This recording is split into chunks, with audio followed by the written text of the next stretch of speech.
So in this speech, Kevin McCarthy talked about bring back jobs. But how is America supposed to bring back the over 1 million people's life lost to the CCP virus? And so I think that, but I'm just glad to see that there will be a select committee on communist China, which is going to be bipartisan and is going to expose the CCP's threat to this country.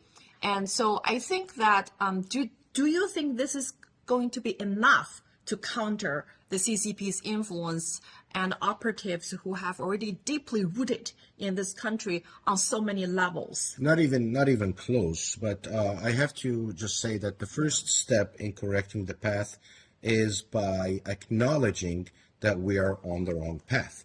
And so it's a great step to acknowledge that we have a problem, that we acknowledge that the CCP have infiltrated a lot of aspects of our lives. That's a great first start.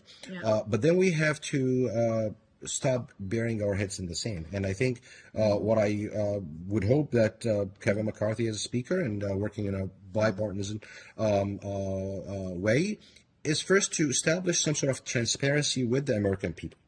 We, the American people, deserve to know the level of influence of the Chinese Communist Party in every aspect of our lives. It's simple. We are a democracy, and we are a country of, fortunate to have the First Amendment, that we have freedom of information as well. We deserve to know what exactly is the CCP level of involvement in everyday aspect of our lives. But also, I know this is going to sound really harsh, but it's true. One of the most basic economic concepts is supply and demand. And that is for goods and commodities and so on. The more supply you have of one product, the cheaper it becomes. And we cannot allow humans to be commodities.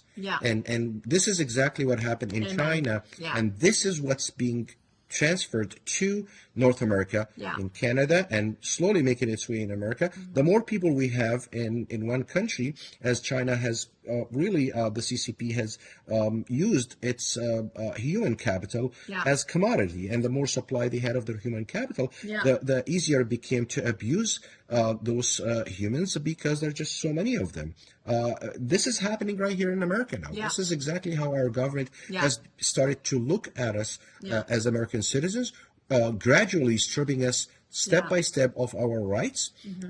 First Amendment, Second Amendment. We've seen what happened with censorship and with social media, and the movement to strip Americans of their Second Amendment rights and the right to defend themselves. So this is really the bottom line. Totally. Governments have got to see their people as people and not commodities, no matter how many more the population grows.